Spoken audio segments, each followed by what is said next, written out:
Assalamualaikum warahmatullahi wabarakatuh.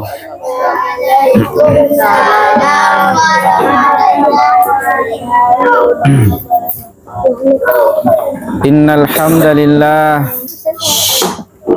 nahmaduhu wa nasta'inuhu wa nastaghfiruh wa na'udzu billahi min syururi anfusina wa min sayyiati a'malina. May yahdihillahu fala mudhillalah wa may yudlilhu fala hadiyalah. Asyhadu an la ilaha illallah wahdahu la syarikalah wa asyhadu anna Muhammadan abduhu wa rasuluh. Ya ayyuhalladzina amanu taqullaha haqqa tuqatih wa la tamutunna illa wa antum muslimun.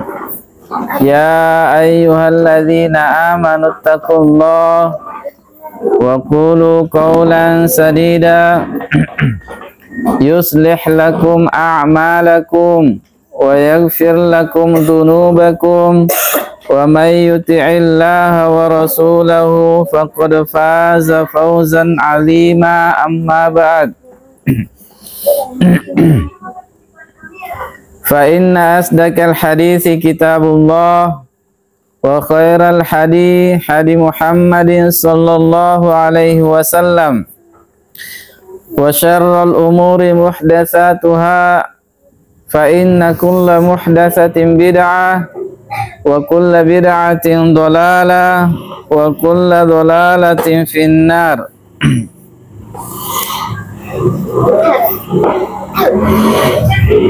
Alhamdulillah, senantiasa kita panjatkan puji syukur kita kehadirat Allah Subhanahu wa taala yang senantiasa mencurahkan kepada kita seluruhnya berbagai macam nikmat demi nikmatnya, yang senantiasa menganugerahkan kepada kita rahmat dan kasih sayangnya. Bukti dari rahmat dan kasih sayangnya Allah Subhanahu wa taala yang Allah berikan kepada kita adalah masih diberinya kita kesempatan dan kesehatan untuk kita kembali berjumpa di tempat ini dalam rangka kita mempelajari agamanya. Dan ini merupakan tanda dari kecintaan Allah Subhanahu wa taala terhadap hamba-hambanya, di mana Nabi SAW pernah bersabda, "May yuridillahu bihi khairan yufaqihu fid-din." Kata Nabi SAW, barang siapa yang Allah Subhanahu wa taala inginkan padanya kebaikan, maka apa yang Allah Subhanahu wa taala berikan kepada seorang hamba itu kalau dia menginginkan kebaikan, yufaqihu fid-din, kata Nabi SAW, maka dia akan dipahamkan agama, akan diberikan pemahaman agama yang benar, akan dipahamkan tentang agama Allah Subhanahu wa taala. Nabi SAW tidak mengatakan kalau Allah menghendaki terhadap hamba itu kebaikan, Allah akan memberinya harta yang banyak, Allah akan memberinya kekayaan yang melimpah, Allah akan memberinya kesehatan yang berkepanjangan, Allah akan memberinya berbagai macam dari kenikmatan-kenikmatan dunia. Bukan itu yang dikatakan oleh Nabi SAW. Akan tetapi Nabi SAW mengatakan, barang siapa yang Allah kehendaki kebaikan padanya, kebaikan apapun itu, kebaikan dalam kehidupan dunia, kebaikan dalam alam kubur, kebaikan dalam alam barzah, kebaikan di akhirat, semua kebaikan itu dia akan miliki apabila Allah Subhanahu wa taala memberinya ini. Apa itu? Agama. Yufaqihu fid-din, dipahamkan kepadanya agama, diberikan pemahaman yang betul tentang agama. Dia memahami agama secara benar yang sesuai dengan kitabullah dan sunnah Rasulullah sallallahu alaihi wasallam di atas pemahaman para as-salaf. di atas pemahaman para sahabat Nabi sallallahu alaihi wasallam. Jadi inilah tanda-tanda seorang hamba itu diinginkan kebaikan oleh Allah Subhanahu wa taala. Inilah tanda-tanda seorang hamba itu dia dicintai oleh Allah Subhanahu wa taala, di mana dia didorong, diarahkan, diberi petunjuk untuk dia bisa meraih ilmu agama Allah Subhanahu wa taala. Yang dengan itulah dia akan gunakan untuk berjalan melalui kehidupan dunia ini, dan insyaallah taala dia akan selamat nanti di akhirat dengan ilmu tersebut. Baiklah adik-adikku sekalian, di malam hari yang indah ini kita akan melanjutkan pelajaran kita, yaitu pembahasan tentang hati. Semuanya tentang hati, perkara ikhlas. Dan kita akan membaca sebuah kitab yang berjudul Cahaya Ikhlas dan Sehatnya Hati. Dan kita sudah masuk pada pembahasan pentingnya ikhlas. Kenapa ikhlas itu teramat penting? Karena dialah yang menjadi pokok utama amalan itu diterima oleh Allah Subhanahu wa taala. Tanpa dia, tanpa ikhlas ini, maka tidak ada amalan yang akan Allah Subhanahu wa taala terima. Oleh karena itulah ikhlas ini adalah perkara yang paling penting untuk kita pelajari. Perkara yang paling pokok untuk kita pahami. Agar supaya kita mengerjakan amalan, kita mengerjakan ibadah, tidak ada yang sia-sia. Kapan seseorang itu mengerjakan ibadah tanpa dia barengi dengan ikhlas, maka pekerjaannya itu, ibadahnya itu sia-sia belaka. Tidak akan ada nilainya di sisi Allah Subhanahu wa taala. Karena Nabi sallallahu alaihi wasallam pernah bersabda, "Innamal a'malu binniyat." Sesungguhnya amalan itu bergantung pada niatnya. Amalan itu tergantung dengan niatnya. Faman kanat hijratuhu ilallahi wa rasulihi fahijratuhu ilallahi wa rasulihi. Barang siapa yang hijrahnya karena Allah Subhanahu wa taala dan Rasulnya, maka dia akan dihitung sebagai orang yang hijrah karena Allah Subhanahu wa taala dan Rasulnya. Akan tetapi faman kanat hijratuhu lidunya yusibuha aw imraati yankihuha fahijratuhu ila ma hajara ilaih. Kata Nabi sallallahu alaihi wasallam, dan barang siapa yang niat hijrahnya itu dia menginginkan dunia atau dia menginginkan wanita yang ingin dia nikahi, maka hijrahnya itu terhadap apa yang dia inginkan. Kenapa Nabi sallallahu alaihi wasallam katakan kalau hijrahnya itu karena selain Allah, dia mendapatkan apa yang dia inginkan sesuai dengan niatnya? Karena keinginan duniawi itu umum. Bermacam-macam niatnya orang. Ada orang yang niat belajarnya hanya ingin meraih dunia saja. Maka yang dia raih, yang dia dapatkan juga kenikmatan dunia saja, tanpa dia meraih sedikit pun bahagian di akhirat. Dan ada orang yang niat belajarnya, dia ingin dua-duanya. Dia ingin selamat di dunia, dan dia ingin di akhirat nanti bisa masuk ke dalam surganya Allah Subhanahu wa taala dan bisa memandang kepada kemuliaan dan keagungan Allah Subhanahu wa taala. Maka dia pun akan meraih sesuai dengan apa yang dia niatkan tersebut. Oleh karena itulah niat ini sangat penting. Ikhlas itu sangat penting untuk kita pelajari. Sangat butuh untuk kita mengilmui. Karena ikhlas itu perkara yang teramat berat. Ikhlas itu adik-adikku sekalian perkara yang sangat sulit.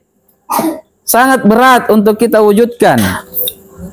Berkata Al-Imam Tirmizi rahimahullah ta'ala, beliau mengatakan, setiap saya menghadapkan ucapan saya kepada amalan saya, maka saya khawatir saya termasuk pendusta. Kenapa? Karena beratnya itu ikhlas. Kadang seseorang mengatakan yang ini baik dan ini jelek, namun dia tidak bisa mengerjakan yang baik dan tidak bisa menghindari yang jelek. Misalnya seseorang itu menasihati temannya, menasihati saudaranya, ayo sholat. Sholat itu adalah kewajiban. Sementara dia sendiri sering meninggalkan sholat. Inilah ucapan yang tidak sesuai dengan perbuatan, yang tidak ada keikhlasan di dalamnya. Salah seorang salaf pernah berkata bahwa perkara yang paling berat yang saya rasakan adalah bukan pekerjaan keras, tetapi ikhlas, meluruskan niat hanya untuk Allah Subhanahu wa taala dalam beribadah. Ini adalah pekerjaan yang paling berat. Kalau seseorang tidak memiliki ilmu, bisa dikatakan mustahil dia bisa ikhlas. Kalau seseorang tidak memiliki ilmu ikhlas, bisa dikatakan dia itu tidak akan mungkin bisa ikhlas. Kenapa? Ikhlas itu adalah perkara yang teramat berat. Dikarenakan semua manusia itu hatinya condong terhadap pujian manusia yang lain. Semua manusia itu hatinya terkadang dia senang sekali dipuji sama manusia yang lain. Oleh karena itu berat perkara ikhlas itu untuk diwujudkan, kecuali bagi hamba-hamba Allah Subhanahu wa taala yang dirahmati, yang dimudahkan oleh Allah Subhanahu wa taala, yang diberi ilmu, yang dipahamkan tentang perkara ikhlas ini.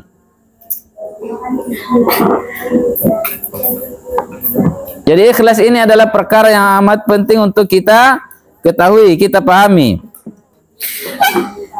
Allah Subhanahu wa taala telah menciptakan makhluknya berupa jin dan manusia agar mereka hanya beribadah kepada Allah Subhanahu wa taala. Mereka hanya diperintahkan untuk mengikhlaskan ibadah itu hanya untuk Allah Subhanahu wa taala. Tidak boleh seseorang itu beribadah untuk selain Allah Subhanahu wa taala. Misalnya dia ingin dipuji, dia ingin didengar, dia ingin disebut-sebut, dia ingin disanjung-sanjung oleh manusia, tidak boleh. Hendaknya dia mengerjakan ibadah itu hanya untuk Allah Subhanahu wa taala, dan inilah yang diperintahkan oleh Allah Subhanahu wa taala. Dan hanya ini yang Allah Subhanahu wa taala perintahkan. Di dalam surah Al-Bayyinah ayat 5, Allah Subhanahu wa taala berfirman, "Wa ma umiru illa liya'budullaha mukhlishina lahuddin." Padahal mereka itu tidaklah diperintah, mereka itu tidaklah disuruh kecuali supaya mereka menyembah Allah dengan memurnikan ketaatan kepadanya dalam menjalankan agama yang lurus. Jadi kata Allah Subhanahu wa taala, hanya inilah perintah untuk manusia dan jin. Hanya ini yang diperintahkan kepada mereka. Apa itu? Yaitu agar mereka mengikhlaskan ibadah itu hanya untuk Allah Subhanahu wa taala, dan hendaknya mereka menjalankan agama yang lurus. Hendaknya mereka beragama dengan agama yang lurus, agama yang benar, agama yang Allah Subhanahu wa taala ridhoi.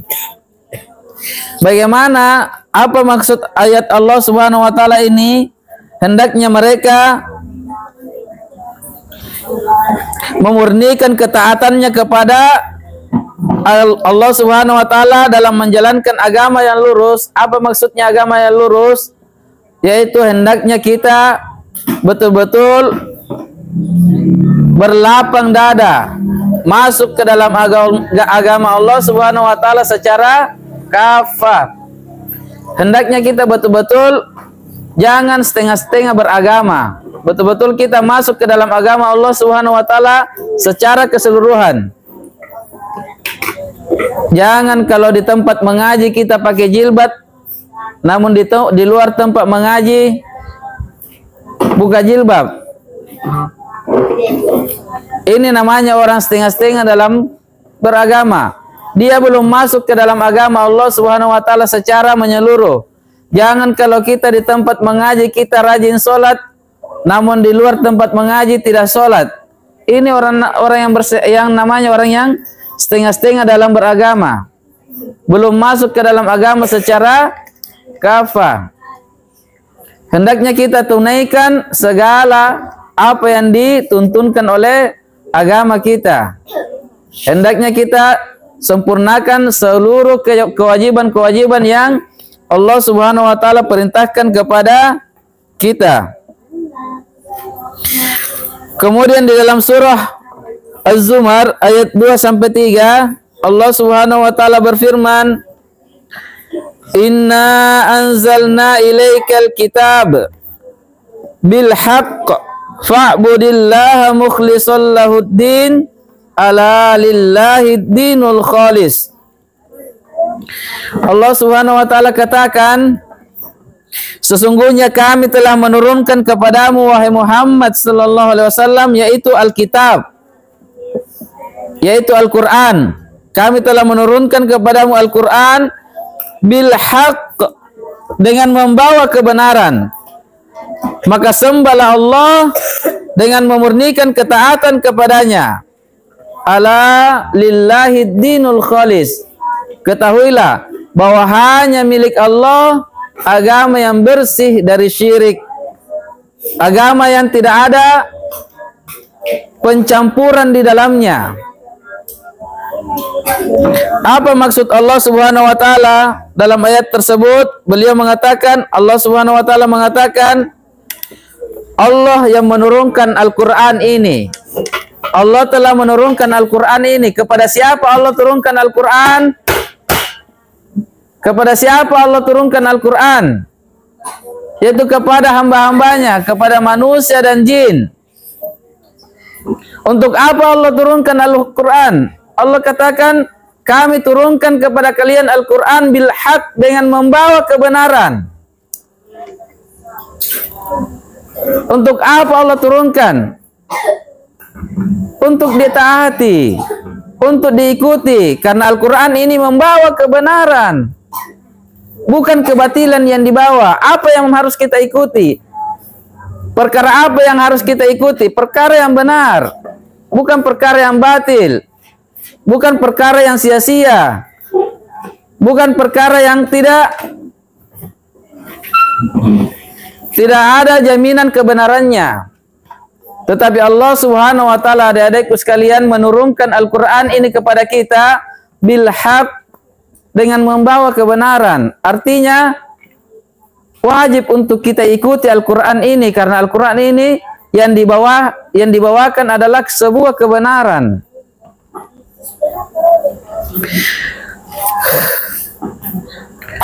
Maka kata Allah Subhanahu wa taala, maka sembahlah Allah dengan memurnikan ketaatan kepadanya.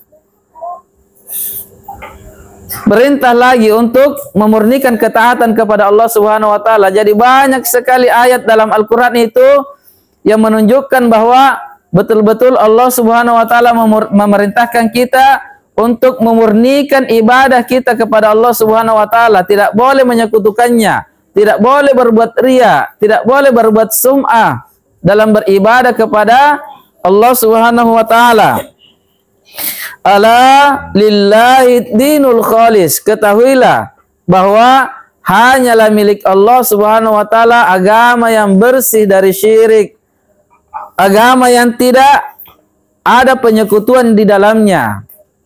Itulah agama Allah Subhanahu wa taala. Jadi agama Allah Subhanahu wa taala itu bukanlah agama yang ada penyekutuan di dalamnya, bukan agama yang di dalamnya boleh orang menyembah kepada selain Allah Subhanahu wa taala. Kapan seseorang mengaku Islam? Kapan seseorang mengaku Islam namun dia masih melakukan ibadah-ibadah selain Allah, kepada selain Allah Subhanahu wa taala, dia masih melakukan kesyirikan, maka ketahuilah itu bukan agama Allah Subhanahu wa taala. Itu adalah agama kesyirikan walaupun dia mengaku-ngaku Islam. Maka dia tergolong ke dalam golongan orang kaum munafikin. Mengaku Islam namun dia ternyata ditolak oleh Islam. Islam tidak menerimanya. Allah Subhanahu wa taala tidak menerima agama yang dipegangnya. Inilah makna ayat Allah Subhanahu wa taala.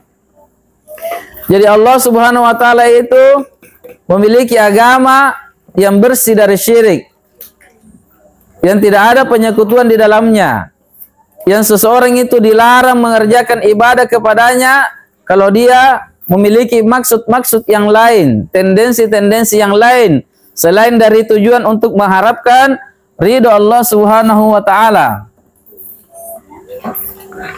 Jadi agama Allah Subhanahu wa taala itu adalah agama yang bersih dari syirik. Tidak boleh ada penyekutuan di dalam agama Allah Subhanahu wa taala. Tidak boleh.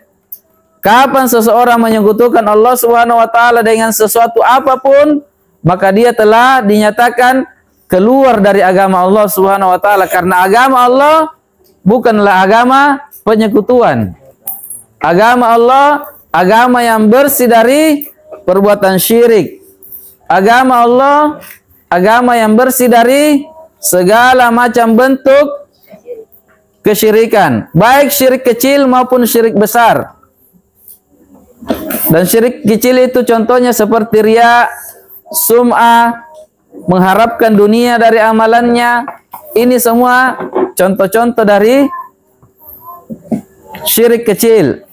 Dan ini seluruhnya dilarang oleh Allah Subhanahu wa taala. Tidak boleh seseorang melakukan perkara tersebut di dalam agama Allah Subhanahu wa taala.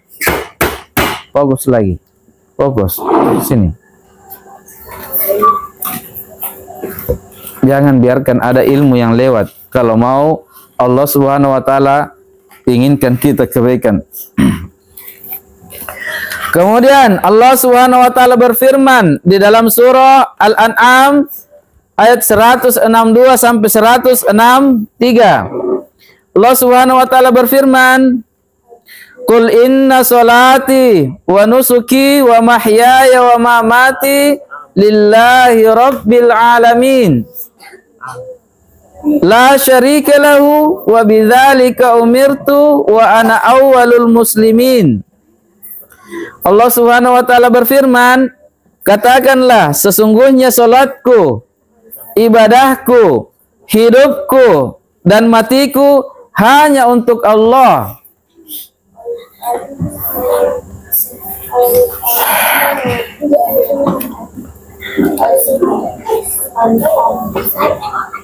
Allah Subhanahu wa taala di sini katakan kepada Nabi sallallahu alaihi wasallam, disuruh menyatakan perkataan ini, disuruh mengatakan sesuatu yang menjadi prinsip hidup bagi seorang yang betul-betul memperhambakan diri kepada Allah Subhanahu wa taala. Disuruh berkata, katakanlah bahwa sesungguhnya salatku, ibadahku, hidup dan matiku hanyalah untuk Allah, Rabb alam semesta, Tuhannya alam semesta. Tidak ada sekutu baginya dan aku adalah orang yang pertama-tama berserah diri kepadanya. Coba lihat. Nabi sallallahu alaihi wasallam bersama seluruh kaum muslimin, bahkan bersama seluruh manusia disuruh menyatakan ini. Mereka disuruh mempersaksikan ini. Mereka disuruh untuk berprinsip di atas prinsip ini, memegang teguh prinsip ini. Apa itu? Bahwa semua salatku, ibadahku, semua ibadahku dan hidup dan matiku, hidupku, matiku seluruhnya untuk Allah Subhanahu wa taala. Jadi tidak ada yang tersisa untuk selain Allah Subhanahu wa taala.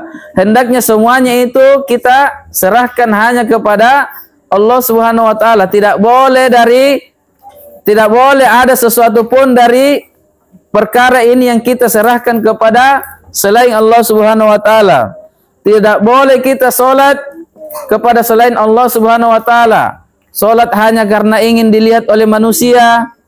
Salat karena hanya ingin mendapatkan uang. Salat karena hanya ingin mendapatkan jabatan. Tidak boleh. Demikian pula ibadah-ibadah yang lain. Demikian pula sembelihan. Tidak boleh sama sekali diserahkan kepada selain Allah Subhanahu wa taala. Kemudian hidup kita, mati kita, seluruhnya hendaknya kita serahkan kepada Allah Subhanahu wa taala. Dan kita disuruh menyatakan bahwa tidak ada sama sekali sekutu untuk Allah Subhanahu wa taala, sekecil apapun itu. Tidak boleh ada sekutu untuknya. Kemudian Allah Subhanahu wa taala berfirman dalam surah Al-Mulk ayat 2. Allah Subhanahu wa taala katakan, Alladzi khalaqal mauta wal hayata liyabluwakum ayyukum ahsanu amala. Allah Subhanahu wa taala katakan, Dialah Allah yang menjadikan mati dan hidup agar supaya Dia mengetahui, Dia menguji kalian siapa di antara kalian yang terbaik amalannya. Jadi penciptaan manusia itu dalam kehidupannya, adanya hidup dan kematian, itu seluruhnya adalah ujian. Apa yang diuji dari manusia? Agar supaya diketahui siapa di antara mereka yang terbaik amalannya. Apa maksud amalan yang terbaik di sini yang Allah Subhanahu wa taala katakan? Apa maksud amalan yang terbaik? Ahsanu amala. Apa maksudnya? Yang paling baik amalannya. Siapa orangnya yang dikatakan orang yang paling baik amalannya? Apakah orang yang paling hebat dikatakan orang yang paling baik amalannya? Apakah orang yang paling gagah? Apakah orang yang paling kaya? Apakah orang yang dia memiliki berbagai macam keduniaan? Apakah mereka itu yang dikatakan orang yang paling baik amalannya? Bukan. Al-Fudail bin Iyad rahimahullah ta'ala mengatakan bahwa maksud ahsanu amala di sini, yang paling baik amalannya adalah yang pertama, yang paling ikhlas dalam beramal. Kemudian yang kedua, yang paling mengikuti tuntunan Rasulullah sallallahu alaihi wasallam yang dalam beramal. Jadi ada dua yang dipersyaratkan. Yang pertama adalah yang paling ikhlas, kemudian yang kedua yang mengikuti tuntunan Nabi sallallahu alaihi wasallam. Jadi inilah maksud ayat Allah Subhanahu wa taala, ahsanu amala, yang terbaik amalannya, itulah yang terbaik amalannya, yang paling ikhlas dan yang paling mencontoh Nabi sallallahu alaihi wasallam dalam beramal. Karena beliau mengatakan bahwa sesungguhnya seseorang yang melakukan amalan, seseorang yang beribadah, misalnya solat, hadap ke sini. Seseorang yang mengerjakan solat, yang dia solatnya itu ikhlas karena Allah, solatnya ikhlas karena Allah, namun dia tidak mengikuti tuntunan Nabi Sallallahu Alaihi Wasallam dalam solat. Dia mengerjakan solat subuh 4 rakaat, solat zuhur 2 rakaat. Dia tidak mengikuti contoh dari Nabi Sallallahu Alaihi Wasallam. Maka amalan yang seperti ini, walaupun dia ikhlas, tetap Allah Subhanahu Wa Taala tidak akan beri pahala. Kenapa? Karena tidak mencontoh Nabi Sallallahu Alaihi Wasallam. Karena syarat amalan diterima itu ada 2. Yang pertama adalah ikhlas, dan yang kedua adalah mencontoh Nabi Sallallahu Alaihi Wasallam. Sebagaimana yang dikatakan oleh Aisyah radhiyallahu taala anha dalam sebuah hadisnya, Nabi Sallallahu Alaihi Wasallam bersabda, "Man amila amalan laisa alaihi amruna fahuwa rad." Kata Nabi Sallallahu Alaihi Wasallam, siapa yang mengerjakan amalan yang tidak ada contohnya dari kami, maka sungguh amalan itu tertolak, tidak ada nilainya, tidak diterima di sisi Allah Subhanahu wa taala. Allah tidak akan memberi pahala dari amalan tersebut walaupun ikhlas. Kemudian kata beliau lagi bahwa sesungguhnya amalan itu kalau dia sudah mencocoki sunnah, dia sudah benar. Salat subuhnya 2 rakaat, bacaannya sesuai dengan sunnah, semuanya bacaannya, gerakannya sesuai dengan sunnah Nabi. Namun dia tidak ikhlas, hatinya itu mengharapkan pujian manusia, hatinya itu mengharapkan sanjungan manusia, hatinya itu mengharapkan ingin disebut-sebut sebagai orang yang soleh, orang yang rajin sholat, maka tetap amalannya itu tertolak. Kenapa? Karena tidak ikhlas, walaupun pelaksanaannya sesuai dengan sunnah. Karena kata Nabi Sallallahu Alaihi Wasallam, innamal a'malu binniyat, sesungguhnya amalan itu tergantung dengan niatnya. Jadi amalan itu adik-adikku sekalian, ibadah itu syaratnya ada dua. Kalau mau diterima oleh Allah Subhanahu wa taala, ada dua syaratnya. Hilang salah satu dari dua ini, maka yakinlah tidak akan pernah diterima amalan itu. Tidak ada pahala untuknya, sia-sia segala apa yang dikerjakannya. Walaupun dia sholat sampai mati, walaupun dia haji setiap tahun, walaupun dia senantiasa mengeluarkan zakat, walaupun dia setiap hari membantu orang lain, kalau dia tidak barengi dengan dua perkara ini, yang pertama adalah ikhlas dan yang kedua adalah mencontoh Nabi Sallallahu Alaihi Wasallam, maka seluruhnya itu akan sia-sia. Segala amalannya itu akan tidak bernilai di sisi Allah Subhanahu Wa Taala. Oleh karena itu sangat penting untuk kita pelajari dua perkara ini, yaitu ikhlas dan mencontoh Nabi Sallallahu Alaihi Wasallam dalam mengerjakan amalan tersebut. Jadi ada dua. Yang pertama adalah ikhlas dan yang kedua adalah mencontoh Nabi Sallallahu Alaihi Wasallam. Dan tidak boleh mencontoh selain Nabi Sallallahu Alaihi Wasallam, tidak boleh. Kapan seseorang itu mengatakan saya mau sholat ikhlas kepada Allah Subhanahu Wa Taala dan saya mencontoh orang itu, padahal orang itu tidak mengerjakan sesuai dengan tata cara pelaksanaannya Nabi Sallallahu Alaihi Wasallam. Orang itu tidak mencontoh Nabi. Dia mencontoh orang itu karena orang itu adalah gurunya misalnya. Orang yang dia cintai, orang yang dia takuti, orang yang dia kagumi. Dia mengerjakan sholat sesuai dengan contohnya gurunya misalnya. Sementara yang dilaksanakan tata cara pelaksanaan gurunya itu tidak mencontoh kepada Nabi Sallallahu Alaihi Wasallam, maka ini gugur. Amalannya gugur, tertolak, tidak diterima. Termasuk dalam kategori amalan-amalan bid'ah. Amalan yang sesat, amalan yang tidak ada tuntunannya dari Nabi Sallallahu Alaihi Wasallam, walaupun banyak yang dia kerjakan.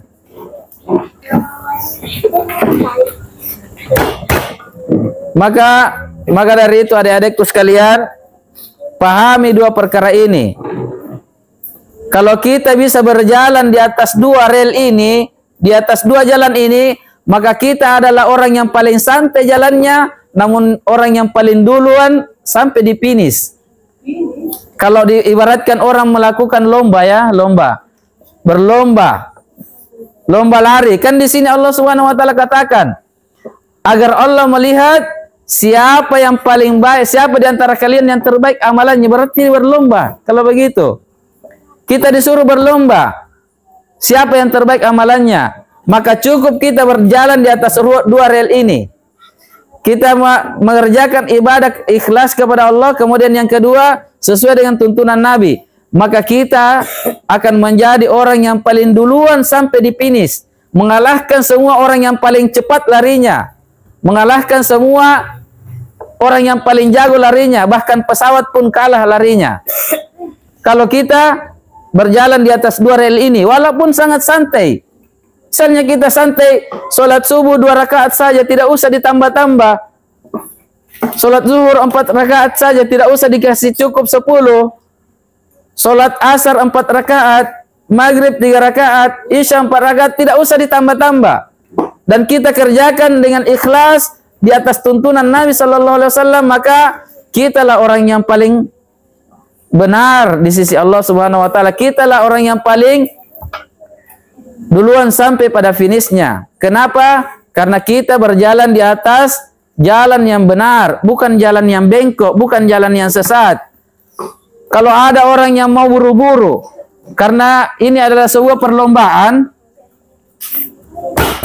fokus. Karena ini adalah sebuah perlombaan, ada orang yang mau cepat-cepat. Dia katakan kalau sholat subuh itu kurang kalau 2 rakaat saja, kurang. Saya mau 4 rakaat. Saya bisa 10 rakaat, saya bisa 100 rakaat. Karena berlomba orang, saya kuat, saya mau cepat-cepat sampai. Sementara yang dia lakukan ini bukan jalan yang lurus, karena tidak mengikuti tuntunan. Jalan yang bengkok, jalan yang sesat, jalan yang buntung, jalan yang tidak ada penyelesaiannya. maka dia tidak akan pernah sampai ke finish. Setengah mati dia berlomba, tidak ada finishnya. Dia tidak akan sampai ke tujuannya. Kenapa? Yang dia tempuh adalah jalan yang sesat. Yang dia tempuh adalah jalan yang bengkok, bukan jalan yang lurus. Jalan yang lurus itu adalah jalan yang ada tuntunannya. Yang sudah Nabi Shallallahu Alaihi Wasallam contohkan, itulah jalan yang lurus, adik-adikku sekalian. Perhatikan ini, perhatikan ini. Jalan yang lurus itu adalah jalan yang sudah dituntunkan oleh Nabi Shallallahu Alaihi Wasallam. Dan jalan yang bengkok itu adalah selain dari jalan yang Nabi Shallallahu Alaihi Wasallam tuntunkan. Maka pahami ini, perhatikan ini. Kalau mau benar, kalau mau cepat sampai ke finish, maka santai dalam beribadah, namun jangan mau keluar dari dua rel ini. Ikhlas dan mengikuti Nabi Shallallahu Alaihi Wasallam. Maka insya Allah kita akan duluan sampai ke finishnya. Dan siapa yang paling ikhlas dan paling benar, itulah yang paling duluan. Apalagi kalau kita bisa perbanyak. Setelah sholat, sebelum sholat kita sholat sunnah dulu. Setelah sholat kita sholat sunnah lagi. Maka ini lebih cepat lagi. Akan tetapi kalau kita tidak mampu itu, cukup yang wajibnya saja, insya Allah kita bisa mengalahkan semua orang-orang yang tidak mengikuti dua rel ini. Paham? Paham? Inilah agama yang benar. Inilah agama yang Allah Subhanahu wa taala akan ridhoi, akan balasi mereka, akan beri mereka kenikmatan yang sempurna nanti di akhirat. Kapan dia beragama di atas dua rel ini dengan ikhlas kepada Allah dan di atas tuntunan Nabi Shallallahu Alaihi Wasallam, tidak bisa keluar. Adik-adikku sekalian, tidak bisa kita keluar dari salah satu dua rel ini. Tidak bisa kita keluar. Kapan kita keluar, kita akan terbanting. Ingat ya, kereta api itu punya berapa rel? Dua. Kapan satu dari relnya keluar dari rel, satu bannya keluar dari rel, maka dia akan terbanting, akan binasa, akan jatuh, dan semua orang penumpangnya itu akan mengalami cedera bahkan mati. Jadi harus ada dua relnya, ikhlas dan di atas tuntunan Nabi Shallallahu Alaihi Wasallam. Tidak boleh ada yang hilang. Harus dua-duanya diamalkan. Tidak boleh ada yang hilang, karena kapan ada yang hilang, maka akan cacat dan akhirnya akan binasa. Baik, sampai di sini dulu adik-adikku sekalian. Subhanakallahumma wa bihamdik, asyhadu an la ilaha illa anta, astaghfiruka wa atubu ilaik. Assalamualaikum warahmatullahi wabarakatuh.